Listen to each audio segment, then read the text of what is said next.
Notre Dame finally delivered the complete performance we've been waiting for against Arkansas. But can they keep that edge? This week against Boise State, the Irish have to prove they can handle success and take care of business against a program who won't shy away from the moment. We got a full preview plus predictions coming up next.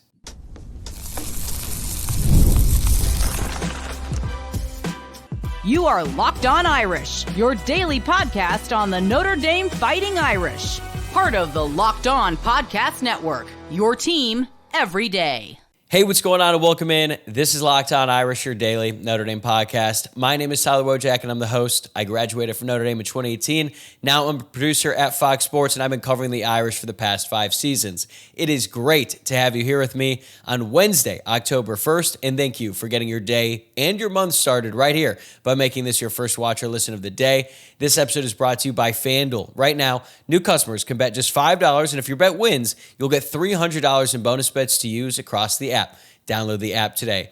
Also, be sure to subscribe to the YouTube channel or follow along on your preferred podcast platform. And I wanted to remind you that we are taking questions for the Friday mailbag. So if you've got a question and you want to be featured on the show, drop them in the YouTube comments or hit me up on social media. Now, as for today, we have got a loaded preview to get you ready for Notre Dame's upcoming game against the Boise State Broncos. We'll kick things off by breaking down everything you need to know about Saturday's matchup, including what's at stake for both teams. Then we'll dive into a full scouting report of Boise State's offense and defense, who the playmakers are, where they're vulnerable, and how Notre Dame can attack. And finally, in segment 3, we'll take a close look at special teams, where Boise State has actually been a bit of a disaster, and then we'll wrap things up with my predictions for Saturday. But big picture here, Boise State is obviously not your typical group of 6, formerly group of 5 program. This is a big game for the Irish, and they have an opportunity to showcase that last week's blowout over Arkansas was no fluke, and this team really is one of the best in the country. And we're going to find out this Saturday. Kickoff is set for 3:30 p.m. Eastern inside Notre Dame Stadium for the annual Irish Wear Green game. So I expect Notre Dame to be out there in green uniforms. Will they have green pants, white pants, maybe gold pants? We're going to find out here soon. You can watch on NBC or stream on Peacock, and you got Dan Hicks and Jason Garrett on the call for this one. Right now, it is looking like it will be an abnormally hot day in South Bend for early October. Like, really hot. I'm talking a high of 87 degrees. That is in the forecast right now with little to no chance of rain. So if you're making the trek to South Bend, bring some sunscreen and probably some dry fit clothing, because it is going to be a scorcher inside of that stadium. And this is actually the second week in a row that Notre Dame will face off against an opponent for the first time in program history. It was the first time that Notre Dame played Arkansas, and this week it's the first time that Notre Dame will take on Boise State. And Boise State has been the gold standard of Group of 5 or Group of 6 programs, whatever you want to call them. Since 1999, they have won 10 or more games in 19 of 25 seasons. That is remarkable consistency, and their head coach, Spencer Danielson, is a perfect embodiment of that program's climb. So Danielson joined the staff as a grad assistant way back in 2017. Then he became the D-line coach the next year, worked his way up to co-DC, and twice served as interim head coach before finally earning the full-time job in late 2023. Now, in just 6 years, he went from grad assistant to the head coach. That is pretty incredible. And so far, the results speak for themselves. Danielson is 18-4 as the head coach. Last year, Boise went 12-2. They won the Mountain West for the second year in a row, and they reached their first ever 12-team college football playoff, actually earned a first-round bye, and then they ultimately lost to Penn State 31-14. Now, that team was powered by running back Ashton Jeanty, a Heisman finalist who was drafted in the top 10 overall by the Las Vegas Raiders, and without him, things have not been the same, but they're still a quality team. They did get blown out in the season opener by South Florida, 34-7. That was pretty eye-opening in the moment, but then South Florida traveled to Gainesville, and they knocked off the Gators, but then Miami served them a nice slice of humble pie. But still, USF is a good team, but Boise State looked terrible in that game. But since then, they've ripped off 3 straight wins over Eastern Washington, Air Force, and App State by an average of 27 points. They're not as talented as they were a year ago, but they're tough, well-coached, and they are used to winning. So the spread opened up at minus 17.5 in favor of Notre Dame, but Notre Dame is currently favored by 20.5 on FanDuel, and the over-under is 63.5. So right now, Vegas is projecting something close to a 42-21 win for the Irish. So what's at stake in this matchup? Well, you've heard it before. Notre Dame is everyone's Super Bowl, and that is true to an extent. When the Irish are on the road, it is the biggest game on that team's home schedule way more often than not. And when teams get to play inside Notre Dame Stadium, their fans travel because they want to see the mecca of college football. They want to experience a game inside Notre Dame Stadium. And only a handful of programs get to live in that space. There's Notre Dame, Ohio State is certainly in the mix as well, Alabama, Georgia, and Notre Dame is right there. Now, Boise State is no stranger to that stage. They have been in the spotlight plenty of times. Just last year, they went to Autzen and nearly knocked off Oregon, losing by 3 points, 37-34, in a game where Ashton Jeanty put up 200 yards and 3 touchdowns. He almost single-handedly carried them to the upset. They made the playoff last year. They got the first-round bye that I mentioned earlier, and their history speaks for itself. They knocked off Oklahoma in the 2007 Fiesta Bowl, which is one of the greatest games in the history of college football. Like, I still remember exactly where I was when I watched that game as an 11-year-old. I was with my dad in the living room of our house in Louisville. We were going crazy. I think we were actually rooting for Oklahoma at the start of that game, but by the end of it, we were fully on board with Boise State and all the trick plays that they were using to pull off that remarkable upset. Now, not quite as famous as that Fiesta Bowl. They also knocked off Virginia Tech in 2010, back when the Hokies were still relevant and not the worst team in Power 4. And that team actually went on to win the ACC that year. Their only loss was to Boise State. This is a program that relishes big games. And make no mistake, this is Boise State's Super Bowl in 2025. They don't play another Power 4 opponent this year. If they want to get back into the college football playoff conversation after that humiliating loss in the season opener, this is really their shot if they want to get that Group of 5 bid. And a win at Notre Dame Stadium would certainly put them right back in the mix. They'll be hungry, and they're not going to be intimidated by Notre Dame Stadium. But on the Notre Dame side, the stakes are clear. After the 0-2 start, there is zero margin for error. The Irish have to win out, and they have to look dominant doing it. A win over Boise State is obviously not going to change the national narrative. It's not going to make people forget about those heartbreaking losses against Miami and Texas A&M to start the year. But it is a chance to impose their will on a respected opponent and show that last week's demolition of Arkansas wasn't a one-off. And this comes back to a theme of Marcus Freeman's tenure, handling success. Too often, Notre Dame has not been able to handle success since Marcus Freeman took over as the head coach. They were not able to handle success in 2022, Marcus Freeman's first full season, when they stumbled against Stanford at home, a bad Stanford team after winning 3 straight. They didn't handle success last year after they beat Texas A&M in the season opener, and then they came out flat the following week and lost to Northern Illinois. They were then able to handle success the rest of the way, and that is what charged them to 13 straight wins and a berth in the national championship. That team, that group of leaders with Jack Kaiser, Xavier Watts, Riley Leonard, Howard Cross, all those guys, they learned from that loss against Northern Illinois, and then they applied those lessons the rest of the year, and that is how they got so deep in the college football playoff. You could make the case that this team hasn't really handled success this year. They certainly didn't handle it in the offseason when they were soaking up all the praise after the national championship run. And then they came out flat against Miami in the first game of the season. But last week in Fayetteville, that was a different team. They had their backs against the wall, and that was the team that people expected to see in 2025. Aggressive, physical, and dominant for 60 minutes of football. So now the question is, was that the start of something or just a tease? Because if Notre Dame shows up with the same intensity on Saturday that they showed up with in Fayetteville, this could be another name your score type of game.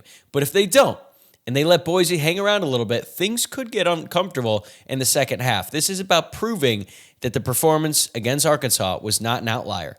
This is about showing that they are ready to dominate every single team left on the schedule, because that is what they have to do. That's what last year's group did after a shaky start, and it's what this year's team has to prove week after week from here on out. So Notre Dame has to decide right now, are they building toward redemption, or are they setting us up for another letdown? Saturday against Boise State is their chance to prove last week is just the beginning. All right, so we've laid out what's at stake. Now let's really dig into the matchup. Boise State's offense looks very different without Ashton Jeanty, no surprise there. And their defense is as aggressive as it gets. So how do the Irish stack up on both sides of the ball? Let's get into the scouting report coming up next. Today's episode is brought to you by Mazda. Mazda crafts cars for those who do more than simply move. From footwork to breathwork, athletes sweat all the details. And Mazda brings this same intention to how we craft every model. You can make everyday drives feel like anything but, from smooth handling to intuitive controls. And with all-wheel drive standard in every crossover SUV, you could drive with confidence through almost any season. Like our players, we sweat every detail. Because when you make every move count, impossible becomes irrelevant. Mazda. Move and be moved. Today's episode is also brought to you by Monarch Money. Most people can't name all their financial accounts or even what they're worth, whether it's 401ks, properties, or investments. And when you don't have the full picture, you can end up leaving money on the table. That's why there's Monarch Money. It's an all-in-one personal finance tool that brings your entire financial life together in one clean, easy-to-use interface on your laptop or your phone. Monarch is built for people with busy lives. If you put off organizing your finances, Monarch is for you. Monarch does the heavy lifting for you. You can link all of your accounts in minutes, see clear data visuals, get smart categorization of your spending, and finally feel in control of your money without ever touching a spreadsheet. One of my favorite things about Monarch is you can identify all sorts of things you might miss, like maybe you aren't saving as much as you thought. Monarch helps you notice an inefficient investment allocation and discover forgotten 401ks from past jobs. Don't let financial opportunity slip through the cracks. Use code LOCKEDONCOLLEGE at monarchmoney.com in your browser for half off your first year. That's 50% off your first year at monarchmoney.com with code LOCKEDONCOLLEGE. All right, let's dive into the scouting report, and we're going to start with Boise State on offense. Nate Potter is their new offensive coordinator, and this is his first season as the full-time play caller. He takes over after Dirk Ketter retired, and this is an offense that has been efficient against Mountain West competition over the years, but last year they really struggled to finish drives against those elite defenses like Oregon and Penn State. Like, they just looked completely overmatched against Penn State in the college football playoff, and as Notre Dame fans know, that was a damn good defense over there with the Nittany Lions. A couple players to know. Quarterback, Maddox Madsen. He had solid numbers last year, over 3,000 passing yards, 23 touchdowns. He was top 20 nationally in EPA per dropback, but he was shaky against the best defenses that they played, including Oregon and Penn State. He also puts the ball at risk quite a bit. His turnover-worthy play rate was bottom 15 nationally, and we saw that a little bit in the season opener against USF. Like, once they were down and the offense really relied on him to move the ball, he just could not make it work. But also, that had to do with the fact that they were down big early on in the second half. Now, they have been able to run the ball more effectively over the last 3 games, but they have to do it by committee, whereas last year they just gave the ball to Genty basically every single play. So number 24, Dylan Riley, is their leading rusher with 360 rushing yards. He's averaging a whopping 7.5 yards per carry, and he already has 5 touchdowns on the year, and he splits carries with number 26, Sire Gaines. He is averaging 6.4 yards per carry, so they complement each other well. But again, they have been doing this. They've been putting up most of their production against some bad defenses. Now, the best player on their offense, in my opinion, is the tight end, number 85, Matt Lauder. He is their most dangerous pass catcher, even if he hasn't racked up the stats this season to prove it, but he's first team All Mountain West. He is elite after the catch, and he's a legit NFL prospect that Boise State was able to keep after last season. I'm sure he had plenty of suitors in the transfer portal, but he is a Bronco, and he's a very good player that could give Notre Dame some problems. At wide receiver, number 3, Latrell Caples, was injured last year, but he's having a big season so far, leads the team in receptions and yards, but keep an eye out for number 5, Chris Marshall. Marshall is a former 5-star who was on his third school, spent some time at a JUCO, and he's finally living up to the hype that he had as a high school recruit. He has 10 catches for 216 yards and a touchdown. He is very athletic, 6'3", so he is one of those players that has all the traits in the world. He hasn't really been able to put it together yet, but could pose some problems for the Notre Dame defense. And then on the offensive line, number 77, Cage Casey. Great offensive line name. He is their starting left tackle. He is another legit NFL prospect. He did not allow a single sack last season. When you look at their strengths, they're very balanced. They're ranked 20th in rush yards per game with 221 yards per game, and they're also 20th in pass yards per game with 299. They're averaging 7.1 yards per play. That's really efficient. That is 17th nationally. And they've been very explosive in the run game with 12 runs of 20-plus yards already. That's 6th in the entire country. And that was a big question mark about this team going into the season. Obviously, they aren't as dynamic without a guy like Ashton Genty.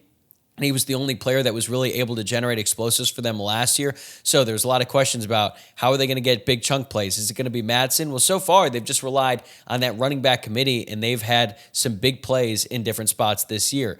They put themselves in third and reasonable, and that has led to a 50% conversion rate on third down. So it's a talented offense. However, as for their weaknesses, turnovers were a big issue against South Florida. They had 3 fumbles in that game, and honestly, Madsen should have thrown a couple interceptions in that game as well. The South Florida defenders were just not able to haul it in.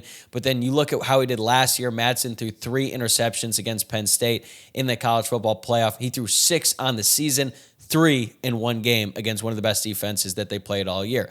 Now, so far this season, they've been very effective at moving the ball downfield. They get a bunch of yards, but they are one of the worst teams in the entire country in the red zone. They have only scored on 68% of their opportunities. That is 129th in the country. So my keys for the Notre Dame defense: number 1, force Madsen into mistakes. He is prone to turnover-worthy throws, and Notre Dame's secondary has to capitalize when they get their opportunity. Madsen got rattled when they went down to USF, and based on how Notre Dame's offense has been playing, I expect Notre Dame to be out in front or sort of setting the pace in this game. And if Madsen is going to keep up, he is going to make some mistakes. He's going to force some throws when he doesn't have to. And in those moments, Notre Dame's secondary has to come through, make the play, and that could basically take the game from being a close competition to a blowout just like that if you can start to steal some possessions away from the Broncos. Now, my second key is eliminate Lauder. Don't let the tight end become a safety valve on third downs. He is the type of player that teams will lean on heavily when they're overmatched, and he can give Notre Dame's defense some problems. They have talented players on this offense, but I think when you're going up against a defense who, even though they haven't been playing as well, they are extremely talented. They have a bunch of really good players.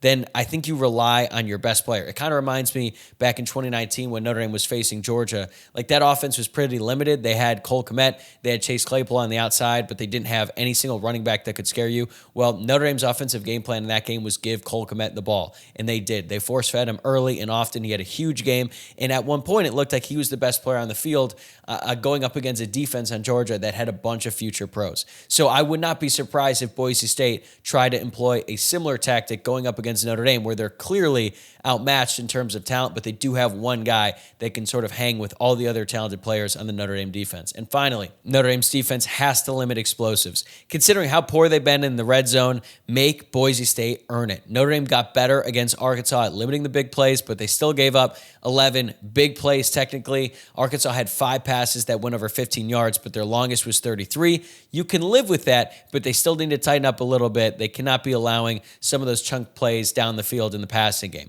Now let's switch it up to the other side of the ball and take a look at Boise State's defense going up against Notre Dame's offense. So their defensive coordinator, Eric Chinander, is aggressive by nature. He dials up heavy blitz packages, and it shows. Boise led the nation with 55 sacks last year, and they finished top 5 nationally in sack rate. And Marcus Freeman said in his press conference on Monday that Boise will bring as much pressure as any defense Notre Dame is going to face all season long. Their style is boom or bust. It's not bend but don't break. If they get home, it's going to be a big play for them, but if they don't, it often turns into a big play for the offense. A couple players to know. Edge rusher, Jaden Virgin Morgan. He is number 5. He had 10 sacks last season, was first team All-Mountain West, but most of his production came against weaker opponents. He leads the team with 8 quarterback hurries and 1.5 sacks this season, but he can get after the quarterback, as can number 90 defensive tackle Braxton Feely. He is quick. He's disruptive inside. He's a strong pass rusher, especially for an interior defensive lineman. He leads the team with 3.5 sacks. However, he can get pushed around in the run game. At linebacker, Marco Natariani, number 53. He was also first team All-Mountain West last year. He is currently second on the team in tackles and second on the team in quarterback hurries, but he's a very disruptive player. And then on the outside, cornerback Amarian McCoy. He's number 7. He's their best corner. He's legit. Had 15 PBUs last year, and he led the FBS in forced incompletions. Now, the corner alongside him, number 6, Jeremiah Irby, is someone who I expect Notre Dame to target plenty in this game. Irby has already allowed 12 catches this year for 249 yards. It's not allowed a touchdown, but has allowed a lot of yards through the air. And then there's another guy who you probably have heard of before, number 20, Jaden Mickey. He is their nickel. He has not really been their starting or one of their 2 primary starting quarterbacks this year, but he did suffer a scary concussion last week against App State. Looks like he's cleared to travel, but I do not expect him to play. He's done pretty well as the third corner, but I do find it interesting that he transferred from Notre Dame to Cal and then transferred from Cal to Boise before he even played a snap with Cal, and he's not even starting. But just glad that he's doing well after a pretty scary incident in that last game.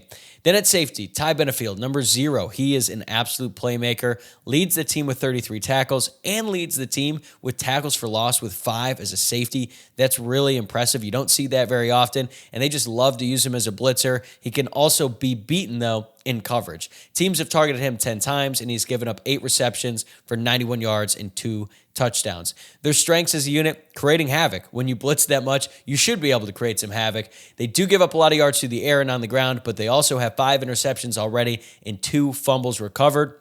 They aren't as good at disrupting plays in the backfield this year compared to last when they were first in sacks, but they're still solid. They have 11 sacks on the year, which is 38th in the country, and they're a little bit better at defending the pass than the run, but overall they're still mediocre. It's a strength for this unit relative to their ability to stop the run, but it's not that great when you compare it around the country. Like, they're 49th in yards per completion allowed. Their weaknesses, you probably already know. Their aggression can be exposed, and they're one of the worst tackling teams in the country. Not a great recipe for success if you want to be that aggressive. They're ranked 75th in scoring defense, and they're giving up 5.4 yards per play. Opponents are also averaging 4.3 yards per rush, and they've already given up 9 rushing touchdowns on the year. They've allowed 8 completions of over 30 or more yards, which is 109th in the country. So they're not really good at stopping the run, and they can get got in deep passes through the air. How does that sound for a Notre Dame offense? But one more thing, Boise State is awful in red zone defense. They're awful in red zone offense and defense. Teams have scored on 100% of their opportunities in the red zone. So the next time that Boise State gets a stop in the red zone will be the first. I think you can probably take a guess at what my keys are going to be for the Notre Dame offense. Number 1, protect CJ Carr at all costs. Boise understands what they're up against. Going up against Notre Dame's offense, their only hope is getting after CJ Carr, forcing him into some freshman mistakes, but so far that hasn't really happened. CJ Carr went 11 of 14 for 167 yards and 2 touchdowns against the blitz against Arkansas. So if Boise State is able to bring pressure, but Notre Dame is able to protect him, then CJ Carr is going to carve up that defense. And Notre Dame was really dynamic running screens against Arkansas. And that throwback screen was a thing of beauty, brought me back to that great play against Louisville last year. And I expect Notre Dame to run a lot of screens in this game once again. It's not going to be like against Miami where they only ran bubble screens and little flat routes and CJ Carr had an average depth of target of just over 4 yards. I just think they're going to have some middle screens and stuff to beat the blitzes, and it's going to set up some big plays for the Notre Dame wide receivers and potentially the running backs because, again, Boise State cannot tackle. My second key for the Notre Dame offense, take the shots downfield. You need to be able to do the first key in order to do this key. They go hand in hand, but if Carr has time, they need to attack the Boise State secondary vertically. Carr has a 90.4 passer rating on passes that travel more than 20 yards in the air. He's already attempted 22 of those passes on the season. As I mentioned in the show with Luke, Riley Leonard had 43 passes of over 20 or more yards all of last season. So in 16 games, Riley Leonard had 43 deep passes. In just 4 games as a starter, CJ Carr already has more than half of that, and he has completed 12 of them for 428 passing yards, 2 touchdowns, and 0 interceptions. The deep ball is back in the Notre Dame offense in a big way. They're still improving week to week. They got to get a little bit better at it, but they should be able to attack Boise State early and often down the field. And lastly, feed 4 and 24. I could probably copy and paste this into every preview I do the rest of the season, and honestly, I just might because Jeremiah Love and Jadarian Price have been unstoppable the last 3 games, and Boise State's defense is bad at stopping the run. They're bad at tackling, and considering Love and Price have already combined for 12 touchdowns in the past 4 games, I would not be surprised if they scored 6 in this game as well. All right, we've covered Boise on offense and defense, but there's another phase that could swing this game. It's special teams, and let's just say Boise State has been flat out bad in that department. I'm going to tell you why Notre Dame could take advantage there, and I'm going to give you my final score prediction coming up next. Today's episode is brought to you by FanDuel. The NFL season is here, and FanDuel has an offer that you don't want to miss. Right now, new customers can bet just $5 and get $300 in bonus bets if you win. That's right. Pick a bet, put down $5, and if it hits, you'll unlock $300 in bonus bets to use across the app. I love how FanDuel gives me so many ways to play. I've built parlays, tried player props, and even followed the live lines during games. It makes watching football even more exciting when you've got a little something riding on the action. Whether you're a casual fan or love diving into the stats, FanDuel makes the game day experience so much better. All right, here's my pick this week. Tomorrow night, Thursday Night Football. We haven't really had a ton of success there lately, but you know what? I like the 49ers to cover plus 4.5 against the Rams. So what are you waiting for? Visit FanDuel.com to download the FanDuel app today and get started. Today's episode is also brought to you by Square. Your favorite neighborhood spots run on Square. There are certain businesses that make the neighborhood the neighborhood. These are the places that become an extension of home. Whether it's the sports bar dedicated to your team's fan base, the spot with the best wings in town for game day, or that beloved local chain that's been rooted in your community for years. These businesses are what bring people together. When neighborhood businesses thrive, the whole neighborhood thrives. There's a local dive bar in my neighborhood that comes alive every Sunday during football season. Everyone's in their team colors. The energy is incredible, and it feels like the entire block is in there cheering together.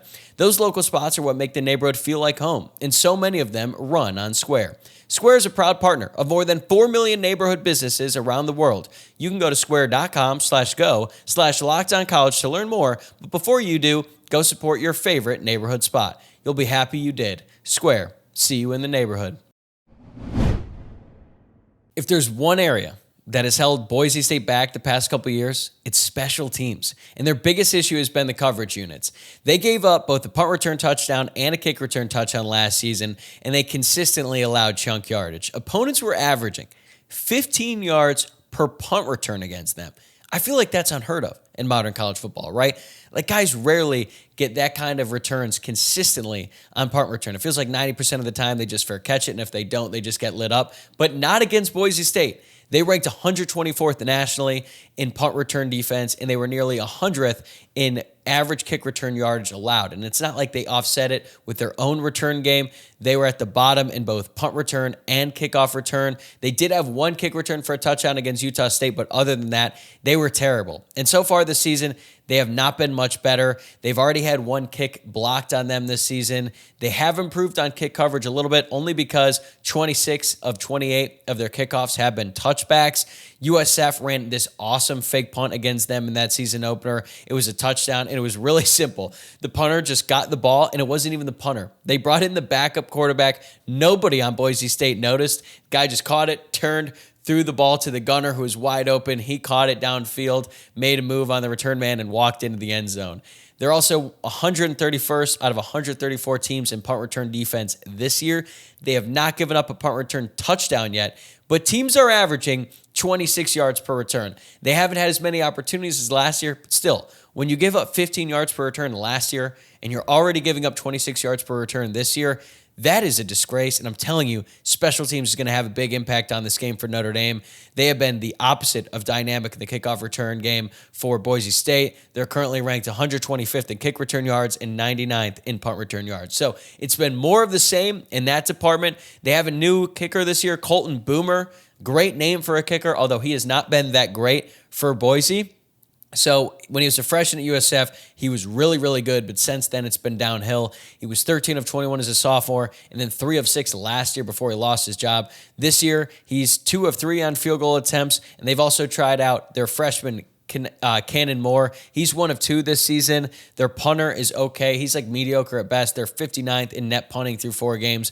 But overall, special teams has been a losing battle for them, and it widens the gap when they play against more talented teams like a Notre Dame. And when you think about how aggressive Notre Dame has been on special teams ever since really Marcus Freeman took over as head coach, because first you had Brian Mason and now Marty Biaggi, I fully expect Notre Dame to be very aggressive in the third phase of the game. Clearly, special teams aren't a priority for Boise State, but we know it's a big deal to Notre Dame, so I feel like they're going to try to take advantage of it. I mean, they unleashed a fake punt on their own 25-yard line, despite being up 42-13 over Arkansas. So I'm sure Boise State is going to see that, and they're going to be ready for fakes of some kind. But that doesn't mean they know when the fake is coming and what it's going to look like, because we saw last year Notre Dame has all kinds of fakes that they could run, and Marty Biaggi has plenty of tricks up his sleeve, not just in terms of trying to block punts and also running fake punts. They haven't used Tyler Buckner as a dynamic player, as a holder. We already know about his most loud play this year as the holder. Well, hopefully he can make up for that to some extent, I guess you could say, by making a big play if Notre Dame decided to run a fake field goal. I don't think they need to do anything special in the return game, because if Jadarian Price has a chance to return a kick in this game, if they aren't able to get a touchback, he could be gone. Like, no doubt. That touchdown he had against Purdue, once he broke that first tackle, there was no doubt he was going to score. And then Jordan Faison, he might return a punt for a touchdown, because he's been close a couple times. He's had some good returns, has not broken one yet, but I would not be surprised if he broke one in this game. And that leads me to my predictions. At this rate, I don't think there's a defense left on the schedule that should hold Notre Dame to under 40 points. Maybe USC, although they just gave up, I think it was 34 points to Illinois, and Illinois fumbled twice in the end zone. So Notre Dame should be able to put up 40 points on USC and everyone else on the schedule, Boise State included. CJ Carr continues to ascend. Jeremiah Love and Jadarian Price have been the best running back tandem in the country, and the wide receivers have raised their level while the offensive line improves every single week. The Irish are averaging 44 points a game. That is 11th nationally. And they just look like a completely different offense than the one we saw in the opener against Miami. And now they get a Boise State defense that is ranked 75th in points allowed, and they have not faced anything close to the talent that Notre Dame brings. I don't see any scenario, honestly, where the Irish don't score at least 5 touchdowns on offense. And given Madsen's turnover history against better defenses, plus Boise State's issues on special teams, I think Notre Dame finds the end zone without the offense at least one time in this game. So that's 42 points at a minimum. And that is exactly how many points Vegas expects Notre Dame to score in this game. But the question has not been about the offense. It's about the defense under Chris Ash. And this group gave up 66 points across 6 quarters against Texas A&M in the first half against Purdue. But since halftime of that Purdue game, they've allowed just 20 points over the last 6 quarters, and Arkansas came in with one of the top offenses in the country, and Notre Dame largely held them in check. So which defense is going to show up on Saturday? I'm not ready to say that they've completely turned the corner, but I do think that some personnel shifts have made a huge difference, most notably Tate Johnson's emergence in the secondary. Plus, you got Adon Schuler playing up to his potential alongside him. Kingston Viliamo-Asa is wreaking havoc at linebacker, and guys like Gabriel Rubio and even Elijah Hughes have stepped up on the interior. Donovan Heinisch is questionable for this game as he recovers from a shoulder injury, so we might see a little bit more Elijah Hughes, and so far, that has been a good thing for the Notre Dame defense. And Mark Zachary looked much better in his second start filling in for Leonard Moore, who remains questionable for this game as well. So I would expect Mark Zachary to get the start again, and we'll probably see Leonard Moore at 100% around that USC game, so perfect timing there. But I feel a lot better about Mark Zachary going into this one than I did last week going up against Arkansas. He played really well against the Razorbacks. Christian Gray is starting to return to form, and it's great to have Devontae Smith back as the starting nickel as well. So overall, on the defense, there's certainly been progress, but I need to see a little bit more before I predict a full defensive turnaround. So give me a final score of Notre Dame 45, Boise State 21. I think the Broncos have enough talent to get a couple touchdowns early on in the game, but they're not going to be able to keep the pace. Love and Price both score twice again, so they're going to have 4 combined touchdowns. Eli Raridan is going to grab his first touchdown of the year, and Jordan Faison takes a punt to the house. I'm calling it now. Add in a field goal from Noah Burnett. The Irish keep it rolling with another emphatic win on their road to redemption. Even though Boise State gets 21, I think that last touchdown is going to come in garbage time, and this is going to be another big, dominant win for the Fighting Irish. All right, that's going to do it for me today. Thanks again for making this your first watch or listen of the day. And if you enjoyed the show, make sure to subscribe on YouTube and wherever you get your podcasts. Don't forget to like the video and leave a rating or review on your preferred podcast platform. It really helps us grow. Also wanted to remind you to please submit questions for the Friday mailbag in the YouTube comments, or you can send them to me on X at @LockedOnIrish or on Instagram at LockedOnIrishPod. I'm going to be right back here tomorrow morning with special guest Tim Murray from VSiN. Always great to have him on the show. And then tomorrow night, I'm going to be live at 9 p.m. Eastern for another Irish Squad show on the Locked On Irish YouTube channel with Notre Dame legends Alan Pinkett and Reggie Brooks, along with Allison Hayes from ABC 57 Kickoff in South Bend. A lot of great stuff coming your way. You won't want to miss it. Have a great rest of your day, and I'll see you tomorrow.